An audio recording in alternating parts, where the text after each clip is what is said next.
Guys, welcome back to the Relax Running Podcast. I'm Tyson, your host, and today really excited to introduce you to Ben Blankenship out of the United States. He's just kick-started a 6-week training camp in Flagstaff, Arizona, and I want to sit down with him and pick his brains about all things running. This is a guy that I've really admired and looked up to for his longevity in the sport, for his ability to consistently race. I want to find out how he does it. So in this chat, we speak about training and racing and mindset and recovery and what he gets up to outside of running and how he prepares for his races and a whole lot more. It was a really insightful conversation. So it was a really enjoyable one.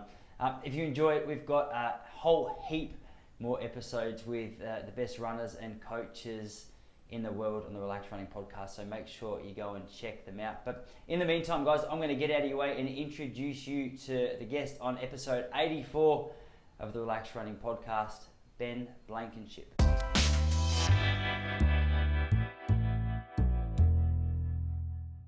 Should we just, dude, do you just want to get into it? I'll hit record. I feel like all the juicy stuff just comes out before or after I've hit record so often. No problem, man. Awesome, brother. Awesome. Yeah. Man, thanks so much for making the time to come on. I was pumped when you hit me back on Instagram. It was I was speaking to Big Paddy Tiernan last week, and your name came up about 25 times in the conversation. And man, I've been following you running for a little while, so I thought, all right, I'll send him a little love note on Instagram and hope he gets back to me. Appreciate that. Yeah, God, 25 times. I don't know if that's good or bad. I think in the context of our conversation, it was a really positive thing. In fact, I wish my name had been mentioned as many times next to the times that we were mentioning for the distances that you were run as what he was saying. But it was a good conversation. So as soon as I hung up, I thought, all right, Blankenship gets a message. Nice. Appreciate that, man. Awesome, brother. You got your parcel, did you say? We just delayed it 5 minutes because you had the postman coming. Exactly. Yeah, I had this package coming. Yeah, all's good. What'd you get in the mail? What was coming your way? Oh, just a bunch of random stuff. My house, I'm in an alleyway, and it's a little bit tough for people to find. It doesn't make logical sense how the numbers, like I'm behind another house, and all the other houses face the street, but I'm kind of tucked into this alley, so people have a tough time finding it. So inevitably, I get a call 5 minutes, past, and they're like, "Oh, where's your house?" I'm like, "Ah, here it is." Man, because you're up in Flagstaff, you said. Hey, you're on your training camp. Yeah, for the next kind of month, 5-6 weeks, maybe up here until kind of get the race scheduled. Yeah, awesome, man. Because I was having a chat with Pat on that conversation we were just talking about, and I think he said he was about to go up there. Is he up there with you at the moment? Yeah, he's been up for about a week, I think. Full week now. Yeah, awesome. And what, you've just arrived, have you? No, I've been up. I came about a week before those guys. Yeah. No, what's the elevation there, man? What height are we talking about over there? If I did math really poorly to get to meters, it would be like 2,200 meters, maybe. We're at like 7,000 feet, right? 7,000 feet is what, 2,200 meters, 2,300 meters? You know what? I was really hoping you wouldn't flip that question around on me because I have no idea of how that converts. So anyone listening can jump onto Google and type in that conversion. But man, just to back you up, I'm going to say, yeah, I reckon that'd be around about right if my math serves me correctly. Perfect. We're going to be both way off. I can already tell. So is this an annual trip that you guys take? How often have you been going up to northern Arizona? Flagstaff. Yeah, where is that? My geography's off now as well as my maths. No problem. Yeah, we're like 2.5 hours north of Phoenix. I was just telling my partner, this is my 10th year up here. So I've been up here a long time. I would never imagine my first trip up here that 10 years later I'd still be coming. Yeah, because how old are you now, man? I'm young, man. Young at heart. I'm 32 right now. I feel pretty good.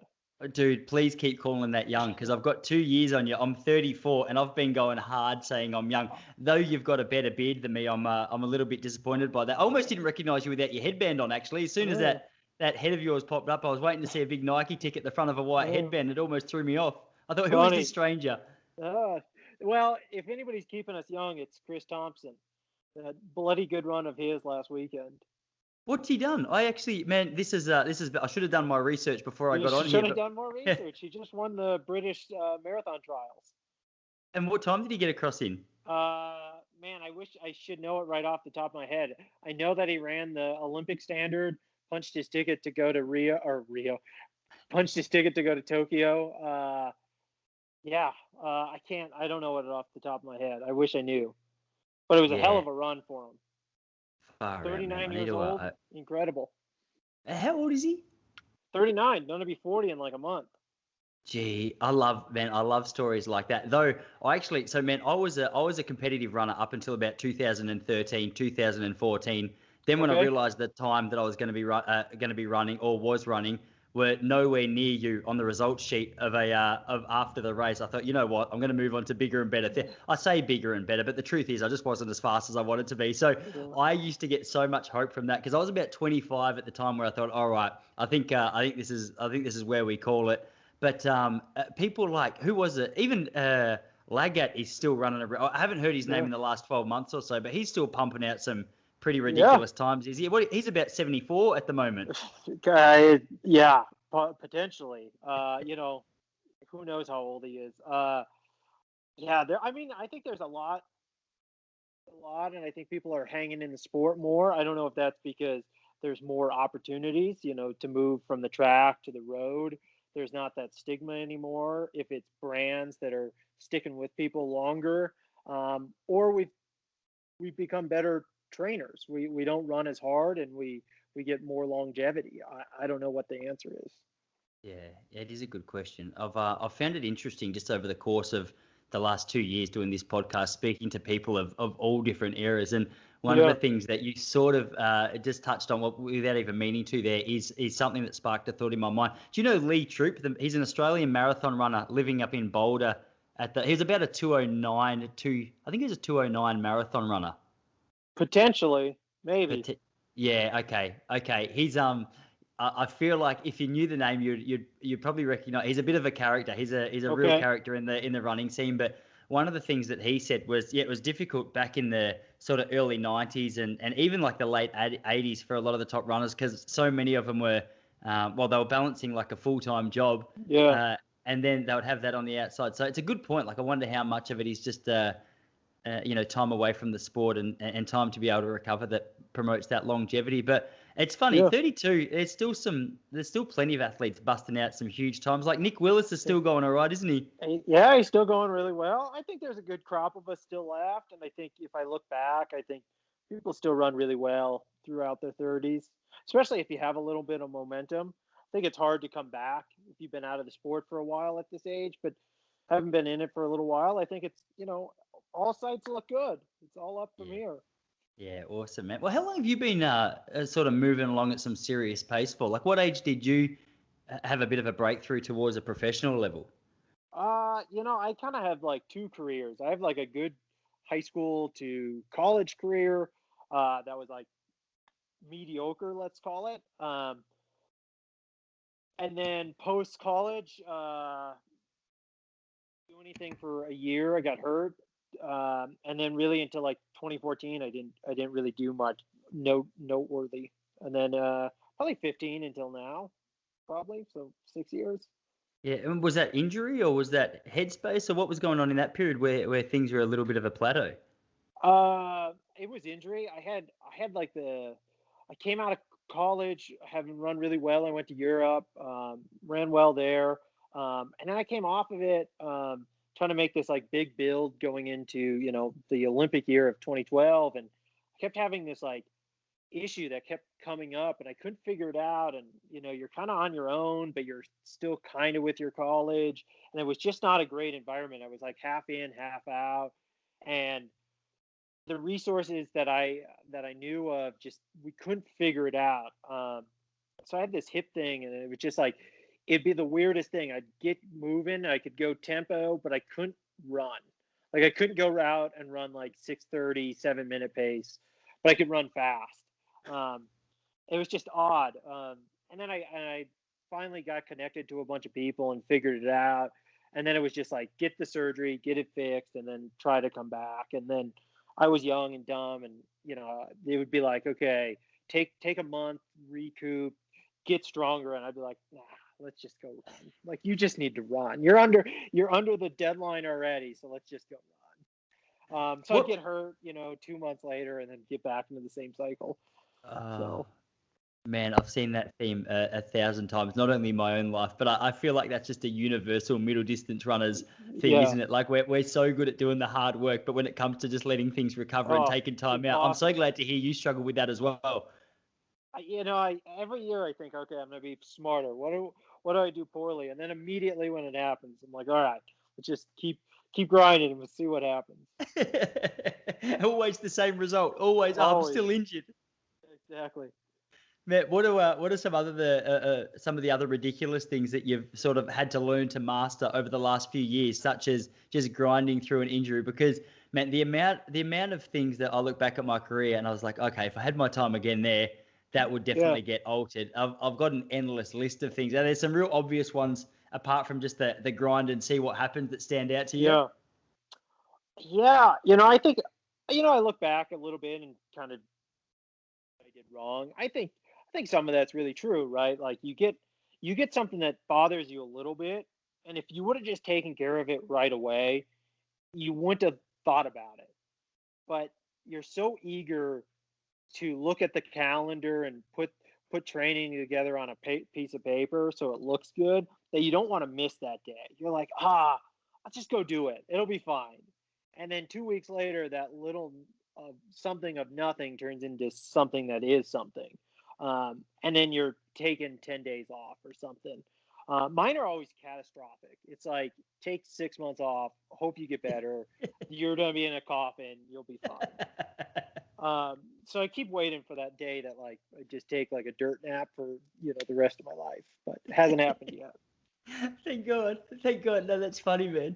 That's so funny. It's interesting because one of the things that came up during the conversation, one of the positive things, another positive that was mentioned alongside the name was just in regards to your headspace. He was talking about the group that he had started training with because he said, man, I can't remember if his exact words were just like I couldn't figure out how to win, or I couldn't figure out how to be competitive, or I couldn't figure out how just to be consistent with the good results that I was getting. So he said part of the incentive to coming across to your group was that, like in the US system, obviously making any of the national teams is a pretty big task, a pretty heavy ask, and so many of you guys in the group seem to do it time and time again. And I think Centro, Matt Centrowitz, for those of you listening who don't know, was a great example of a bloke, especially up until Rio. It was Rio, wasn't it? Was it Rio or London that he won? I'm having a little... Rio, that's right. Yeah, I was traveling around Europe at that stage. I remember going to Macca's to get Wi-Fi to try and watch it. But he was a bloke who every time he just lined up on a track, I'd put him in the same category as you. He just knew how to produce consistent results. And I can only imagine that, like, being thrown under the bus with injuries and difficulties and, all these trials that come up has to, I guess, force you to come up with some kind of mental game to be able to navigate the difficult times. But I was really keen to just pick your brains a little bit around the mental side of the game, because from the outset anyway, or from the outside, it appears to be a part of your game which you've got figured out. Like every time you step on the track, you're like, all right, he's going to have a good ride. It's going to be a good race. Well, I appreciate that. It doesn't feel that way. It kind of feels like I just cross my fingers and say, let's hope to hold this together. I don't know. I feel like train to race. I love to train. I would train even if I wasn't racing, but eventually you got to kind of get on that start line and have confidence in what you're doing. And I think like I'm pretty reflective going into races. It's like, man, I've been training for 8 months now to get out here. So let's show a little bit of the fitness that I've been working on. And I think that's the tough part about our sport a little bit is you can have such an incredible build up, and then 24 hours before that first race or before that big championship, you can get hurt and none of it matters. You might be better off for it. On the outside, I'll know how hard you worked to get there. So it's kind of a blessing and a curse a little bit. It's instant gratification when it goes really well, but it can be just absolutely heartbreaking when you get so close and things fall apart. Yeah, that makes sense. Especially when you put it in the context of how long the lead up to a race is. I guess a lot of people who are just watching it on TV might go, okay, it's a 3.5 minute race. It's a 13-minute race. It's over and done with pretty quick. But you're right, that foundation of the lead up, it's hard not to get emotional to the results that you take out of that, because so much time and effort's been sort of invested in it. But to sort of like delve down even a little bit deeper into your headspace, is it like, are there certain I'm trying to be as practical as I can, because I know one of the questions that seem to keep reaching the Instagram inbox to ask, I always put out messages just to find out what people want to ask. And mindset seems to be a question which consistently comes up. So I always try and ask the blokes who are good at running and good at racing if there's any specific things that they do to navigate the difficulties, to sort of ride the waves of the highs. Is it like, are you a bit of a practical guy when it comes to that kind of stuff, or are you fairly laid back and just take it as it comes and try and ride the waves of whichever form you find yourself? Say there's strong disagreement in my household between my partner and I. I would say I'm very cavalier and relaxed, and I switch off. And she would say I'm the exact opposite, that I get super moody and I'm neurotic, and that week leading into the race I'm unbearable. But I do think I'm somewhat reserved. I don't like talking about races going forward. But in terms of like having good races and bad races, they're going to happen, right? And it's just like, how do you take away whatever experience it was to make the next one better? That's tough, right? And I think it's tough when you don't have that many. So maybe I'm trying to sidestep in the question here, but. No, that makes sense, man. It's just amazing how much your wife's sort of diagnosis of your personality sounds a lot like my wife's diagnosis of mine. So we've got that in common. I'm actually glad she's not here just to agree with what I've just said. But yeah, you're in good company there, man. Yeah, that's interesting. One thing that Ryan Gregson, I'm guessing Ryan Gregson. He's a little bit more around our day and age in terms of the times he's run and the places he's run. But one thing he told me when he was on the podcast a little while ago was, I asked him a similar question. I said, mate, like you've had your fair shares of highs, but you've had your fair share of lows. And one of the things that he found helpful for him, he stole it, I think, of what's his name? I want to say Steve Scott, but I don't think that's right. It's like an 80s miler. I can't believe I've forgotten his name, but it seems to be a theme in today's chat. So we'll just move forward. But one of the things that he said was he gives himself like an hour after a race to deal with the disappointment of that. Yeah. And I thought that's pretty good, because I think one of the obstacles that I was trying to navigate when I was competing here in Australia was, if I had that bad race, my next race, as you say, it might not be for another month or another 3 weeks.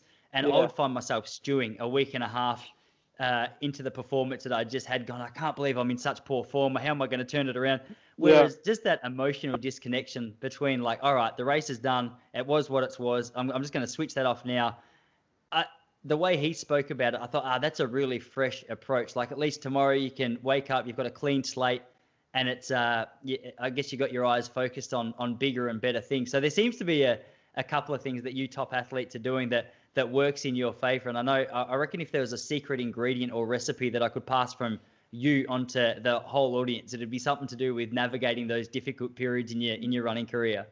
Yeah. I think it goes both ways, right? It's the hour of disappointment or it's the hour of excitement. I think either way, you can't take it with you, because it's just not how this sport works, at least in my mind. I'm the same way. I probably off of like, man, that was really good. It's like, okay, that was great. Let's move on. Get back to work tomorrow morning.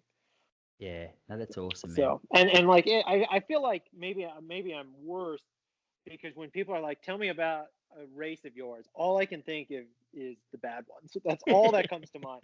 I can never remember any positive. It's always like, oh man, this was terrible. Let me tell you about this one. Yeah, I got my ass kicked in high school. Exactly. It's very funny. I feel like you're not alone in the self criticism of distance runners. It seems to be a bit of a theme. I'm not sure it's just unique to distance runners. Maybe it's just a human thing, but it certainly gets spoken about a lot amongst elite runners. Man, I want to pivot a little bit, because I had a conversation with a bloke who runs distance as well and truly above what we're talking about here. But I don't know if you'd even know the name. Do you know Zach Bitter? You Australians bewilder me, so I don't. Well, he's an American guy. There we go. But sorry, man, I need to shoot you some of these names before I start asking you the questions. I'm throwing you under the bus with all these random names I'm putting out there, but he's, I think his claim to fame in my book was, I first heard of him on Joe Rogan's podcast, and he's an ultra endurance runner. He runs I think it's called the Moab 240, like the really long stuff. And I said to him, like, who are some of your influences? Who do you like? And he dropped your name. And this is about 6 months ago. Yeah. And I thought, all right, yeah, cool. Because I knew who he was talking about. But one of the things that he said, I'd never heard this before. And I wanted to ask you if it was true. I hope I'm referencing this right. Or I hope I'm crediting the right person for this call. But he was saying that when you get onto a start line, like a lot of people like to feel light. They like to feel like they're ready to go. But he was explaining to me that he reckons when you're on a start line, you like to feel like a good solid amount of food in your tummy. So it's a little bit more chocked up. So I thought, okay, now that I've got the opportunity to ask you, that sounds like a ridiculous idea. However, I had to ask if it was true. I don't think that's me. No. No, I don't think so. No. That's not me. Living the wild life of a distance runner where everyone's just claiming theory. I was about to make up the amount of rumors I think I've accidentally made up about top runners on this podcast would be disgusting. So I'm gonna forgive him for that. Let's make up some new ones. Man, no, that's not me. I would love to know who he's talking about. I'm going to go back and listen to that podcast later, and it won't be him, and he'll be talking about a different athlete. However, I can say with confidence that was you were referred to as an inspiration of his in his performance. So he can give you that with confidence. Nice. Man, what's the schedule looking like at the moment up there? What are you outside of your training? What are you doing in your downtime there? I loved how flexible you were in organising this podcast. It's Good Friday over here. My wife wanted to go to church this morning, so I had to push it back an hour. No problem. Flagstaff is this place where I come just to train. I try not to bring up too much baggage in terms of like things that I need to get done. I try to get a bunch of stuff done prior to leaving home. If that's like, here in the States, tax day is April 15th or 14th or something. So it's like, get that done before I come up. And then I don't have to worry about trying to work on anything while I'm up here. And it's just purely focused on running better.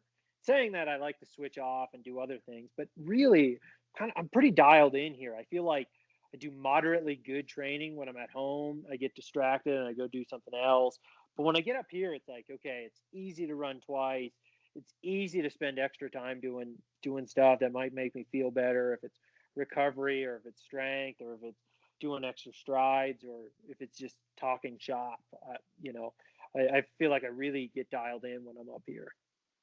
Yeah. Is that just because there's not much else going on outside of your running? Yeah, and I've strategically made it that way. I haven't brought up other stuff. My partner would love to come up, and it's just like, do you want to come up? Do you not? Like, not that enjoyable of a space to be in. I would love for her to come up. It's just like, okay, we're up here to get work done. Let's just do it.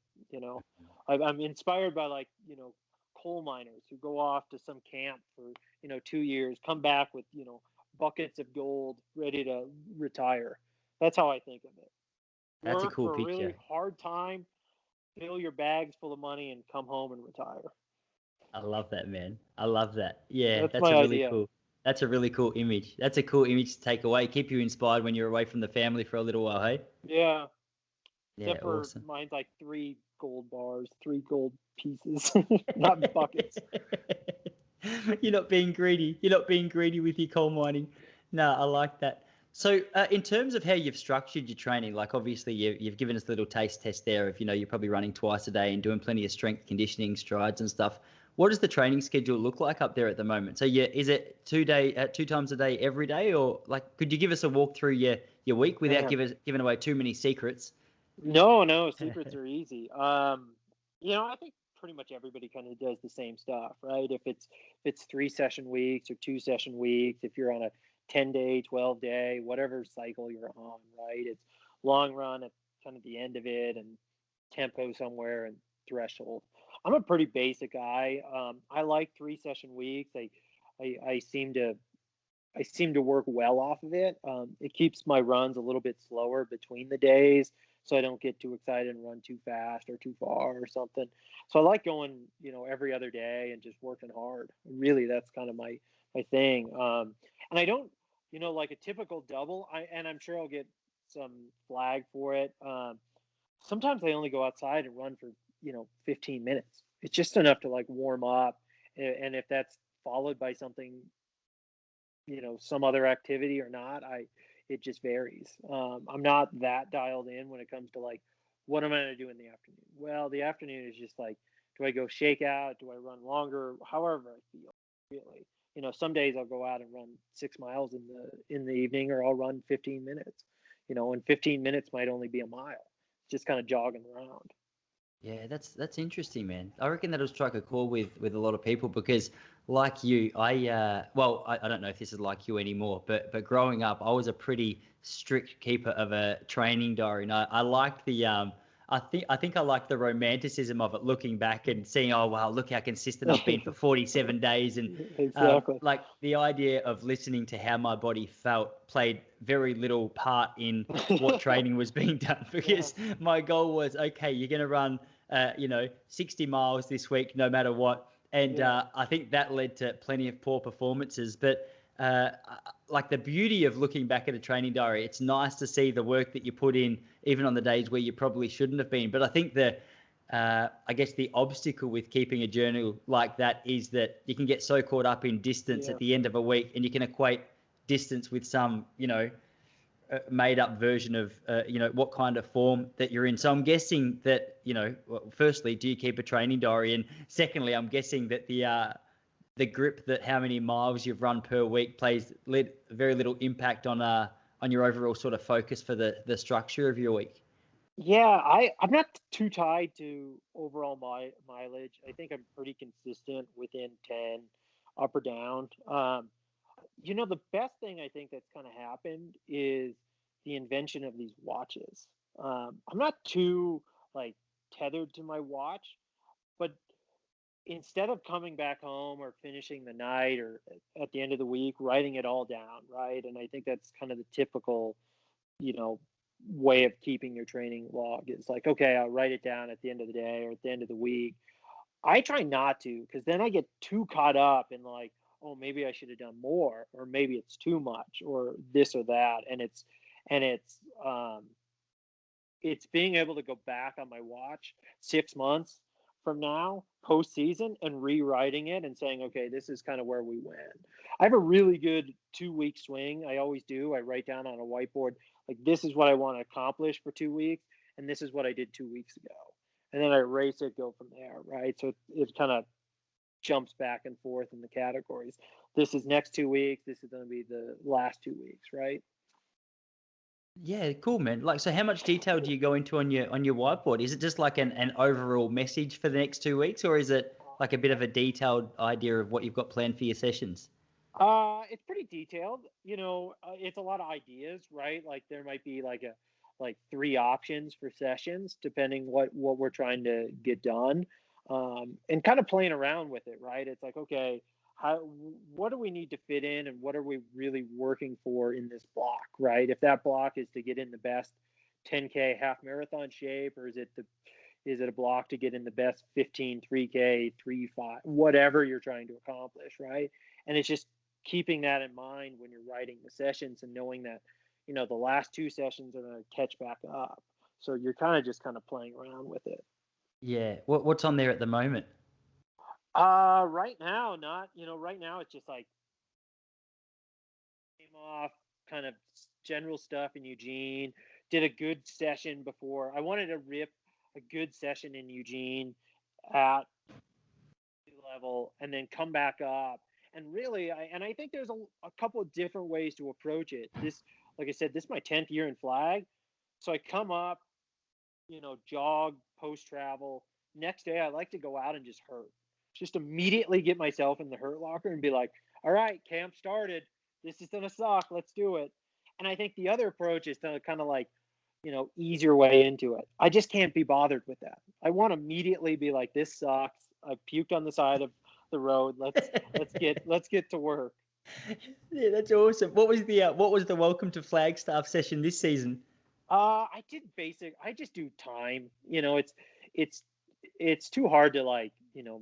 I know enough of the roads to be like, okay, in 3 minutes I can make it to this point, and then in 2 minutes I can make it to this point, and then back again, right? And then it's just like you set a marker on your first one, and you just get a little bit further each time.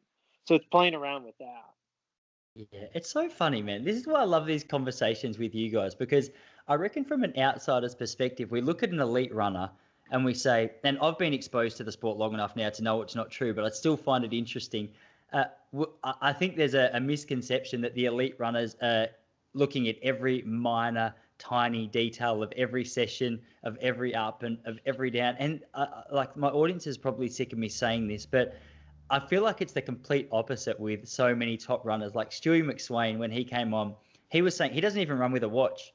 And I don't know if that's true for his sessions, but I asked him why that is. Because the conversation came up. I said, "Oh, what pace do you run your easy runs?" And he's like, I honestly don't know.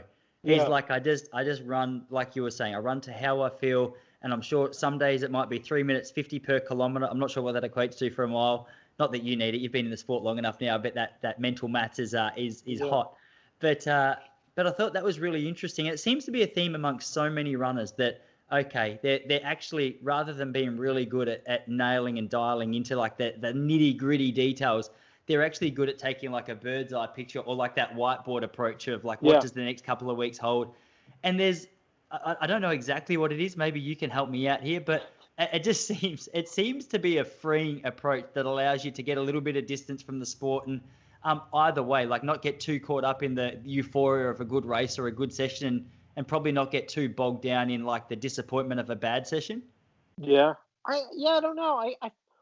I have a good story. I remember we went to do like pre-session going into, I can't remember what race, and there was like 5 of us. Not one of us brought a watch. Nobody brought a watch, and it was like, how did none of us bring a watch? And it was just like, I don't know. I got my shoes, man. I got my shoes. I'm ready to go. It's just like, all right, let's just keep going. I think there's 2 approaches, right? You're so dialed in until it just doesn't.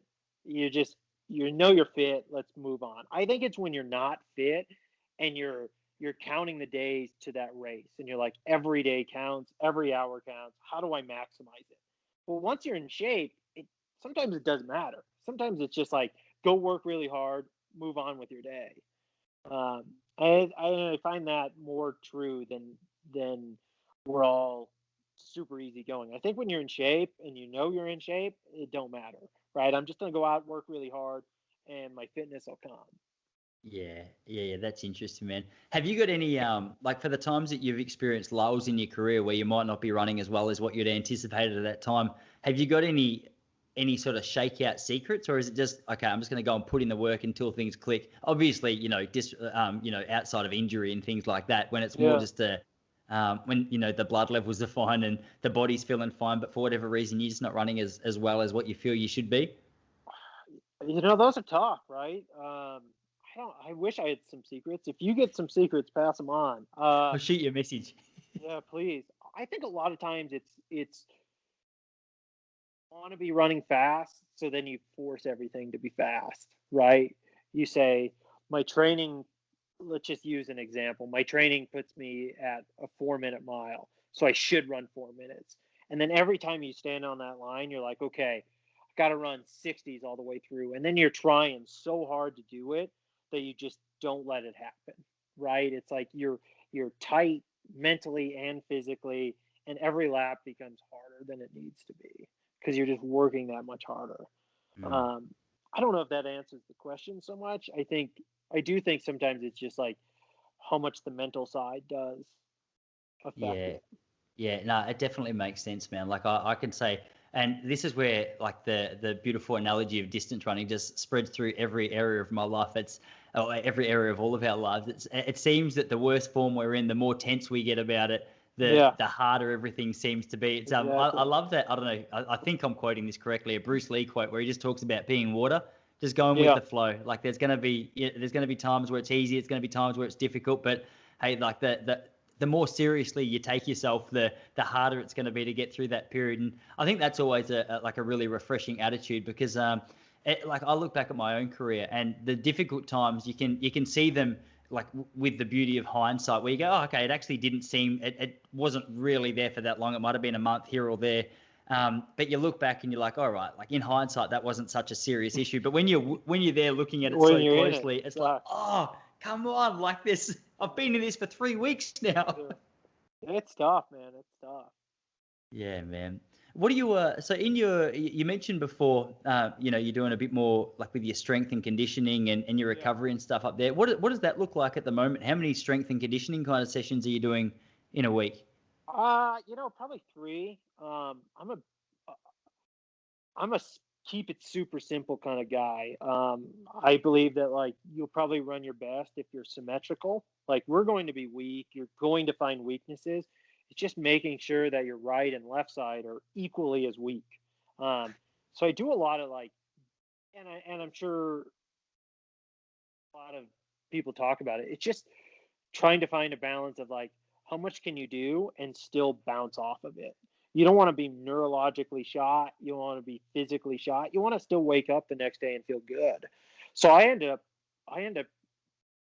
basically I'll go do a session, eat something, and then do some kind of conditioning, some kind of strength activity. And I try and make sure that my hard days are really hard, so that like everything's inside that 24-hour period, and then I have 48 hours to recover, if that makes sense. Versus spreading it out. I've never felt good spreading it out. It's like, okay, Monday I'll lift, Tuesday I'll work out, Wednesday I'll lift, Thursday I'll work out. I get exhausted from that. It's like every day, then I have to be mentally dialed in to what I'm doing versus like, all right, for the next 5 hours, I can dial in, be done. I got all day to recover post run. It's not that hard to go out and run, but it sucks when you're always tired. Yeah, that's funny, man. Like this has been a conversation which has popped up as well quite a bit in the last couple of months. And until recently, I had no idea that there was plenty of athletes who actually enjoyed just doing that block of time. And it makes so much sense to me. Like the idea of doing something hard every day, I can see where people are coming from. They're like, all right, I've got a session on this day. I've got to work out here. Okay, I'll give myself a little bit of a break and punch out a really hard gym session. But it does sound, I just like how neat that sounds. It's like, all right, we're going to work out hard and then go to the gym. So like, you'll do your fast, hard running first. And then after that, you'll go to the gym and you'll punch out like some pretty heavy. Are you lifting heavy? No. Is it more body weight? What are you doing? I used to be a big like, so I'll be really quick in my thing. I had no experience with like Olympic lifting, any of that before I got here to Oregon Track Club. And then even in the beginning, early time, it was like, you're so uncoordinated and have such poor body awareness. Why don't you just work on skipping outside?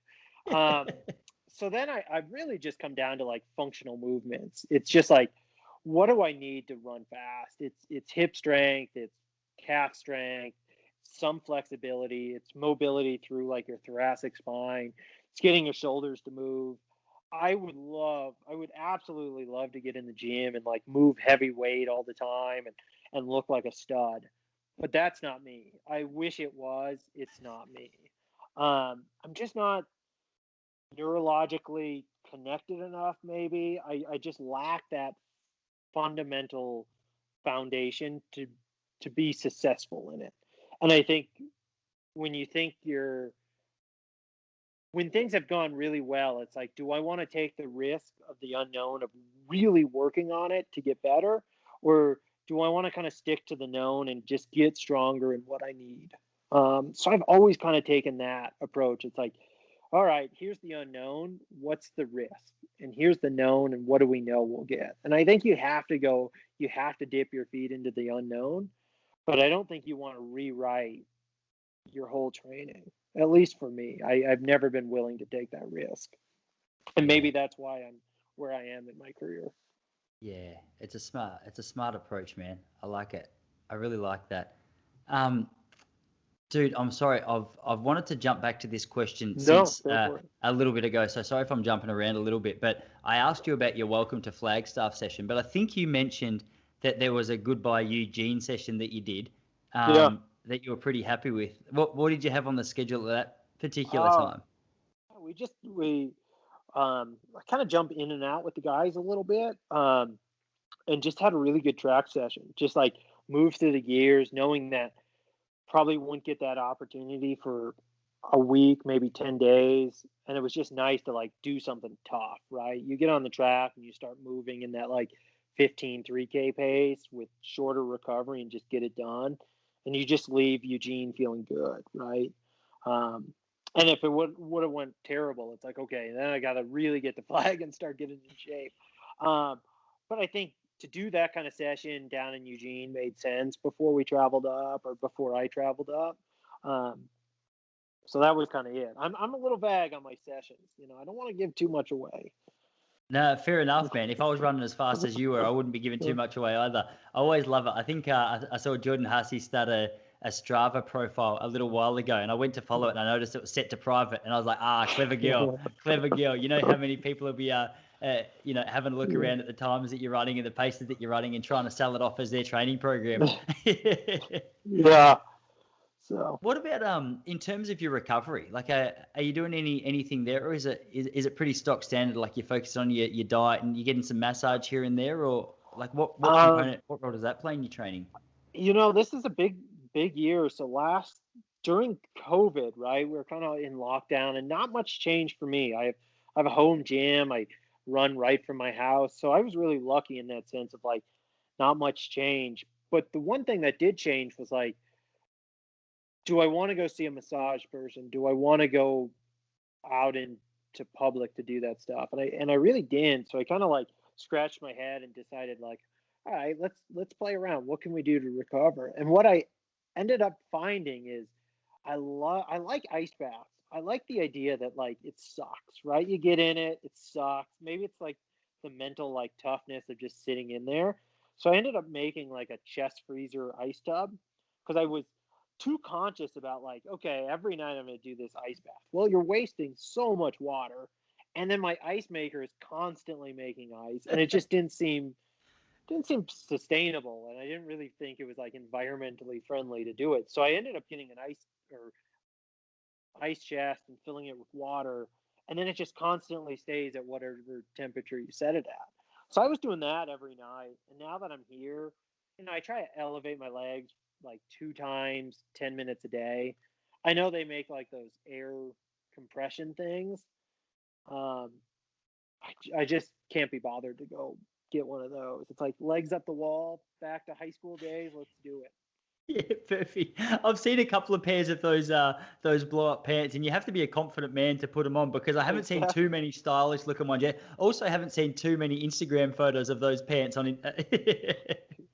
And I think like you're kind of tied in them, right? You gotta like put them on and then go through the. I don't know. I'm a simple guy.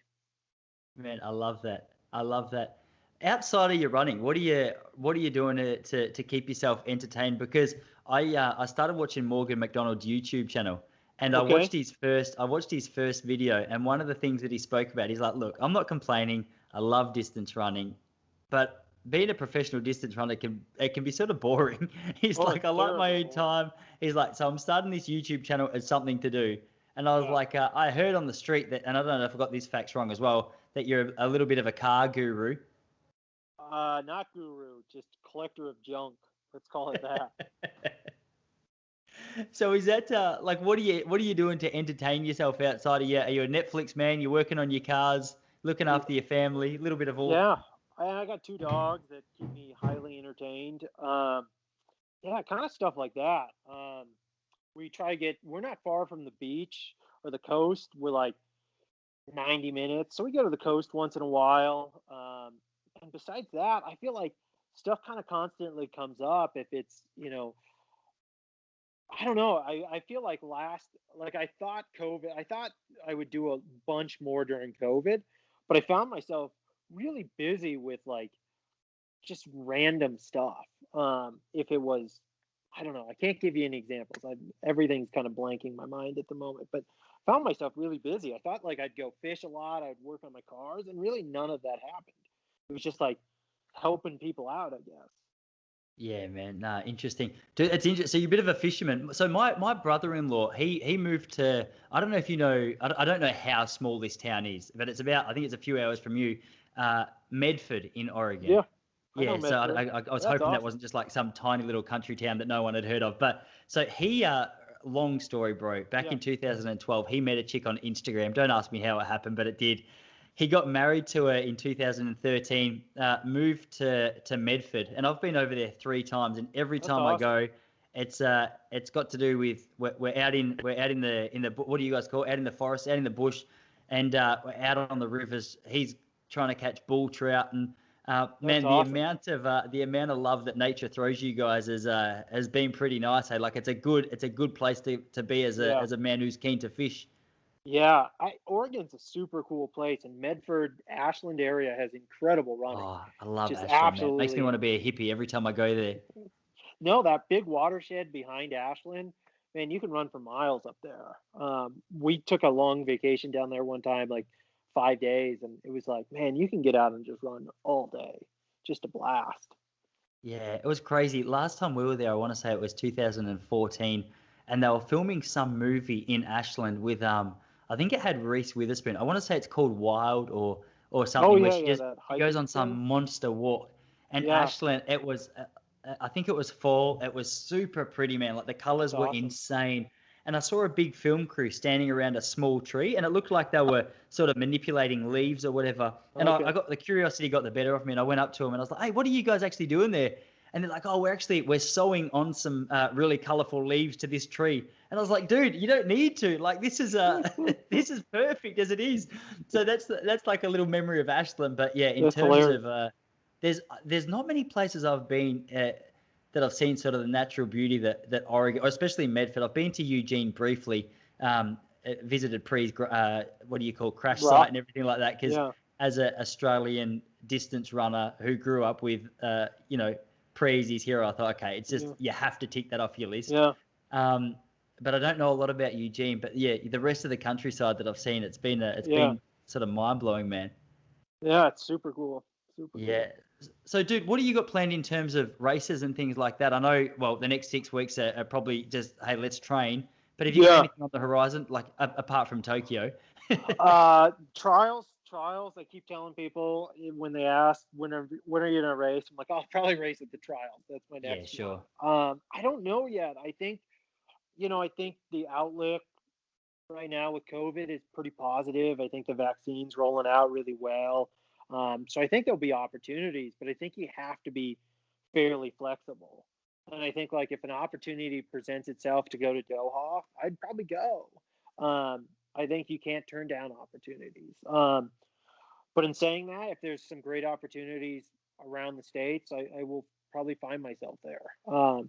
I think it just kind of depends, and I think we're still far enough out that people haven't put permanency to it. It's still like pen to paper. Okay, this is kind of what we're thinking. Let's see how many people are interested, and then go from there. So I think there's still some questions out there on what the schedule will look like. I think in Europe it seems a little bit more dialed in than here.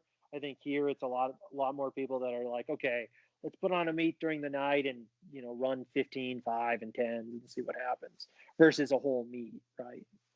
Yeah. Well, okay. So I was going to ask you that actually. There's still been a few races taking place over there because I feel like Melbourne, man, I don't know what you guys were like in Portland, but Melbourne, we were locked down for ages. Like it was the hey, you got 2 weeks I to heard flatten the that. curve, and I think we were down there. I think we were the third most locked up city in the world at one particular stage. So we copped it sweet, and then recently, I've just started to notice. So like for a while, masks were mandatory. Like if you'd go Yeah, to I don't know what it's like over there, but it was pretty hard to sort of monitor what went where, and it got messy for a little while because I would be in the gym working out and masks weren't required when you were sweating next to someone, but then you'd go into the supermarket where there was no one around, it was compulsory to enter, and I was like, wait, I'm so confused. I've just that's funny. been sweating next to Bruce for the last bloody half an hour, and now I'm That's trying to get funny. some broccoli and I can't.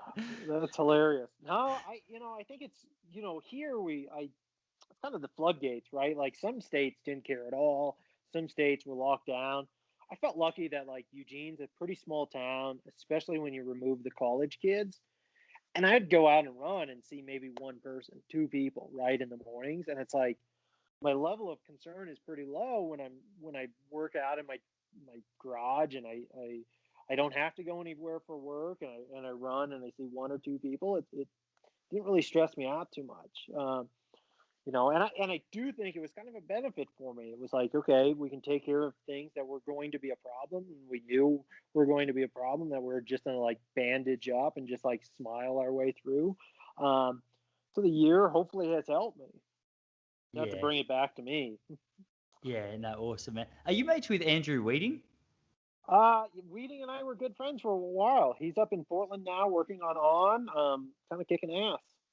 Yeah, sweet. No, I was just asking because a while ago, like I think it was right in the midst of it, I was having a chat to him, and he was telling me just telling me that it was pretty intense, just with the perspectives on what you Yeah, should be doing. He said one morning him and I think it was Craig Ingles, maybe, I don't know. Well, he was going out for a run with someone that he was running around with. This is a bit of a social thing, and he stepped outside to go for a run, and some lady yelled out to him, was like, "Hey, asshole, where's your mask?" He's like, "Oh, what? I'm just trying to get fit."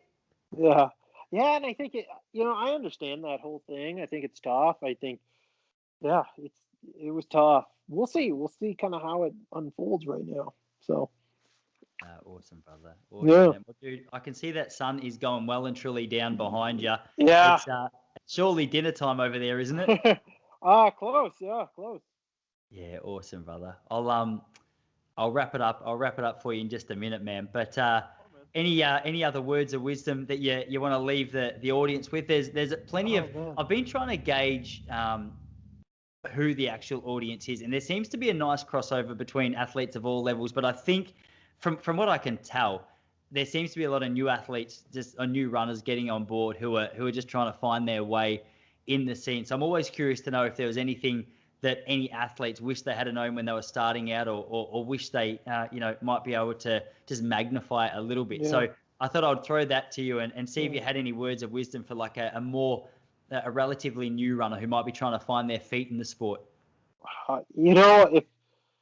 If I could go back and do one thing different, it would be to play other sports. Truly, I think to have that body awareness, to have that body mechanics, and to be strong in all different positions versus just one way. Right? We always move one way, and I think our body quickly finds the easiest path to move forward, and that's not always the most efficient. So I think it's playing other sports and being a very well-rounded athlete. And I think you can build your cardio doing so many other things than just junk miles, especially as a kid.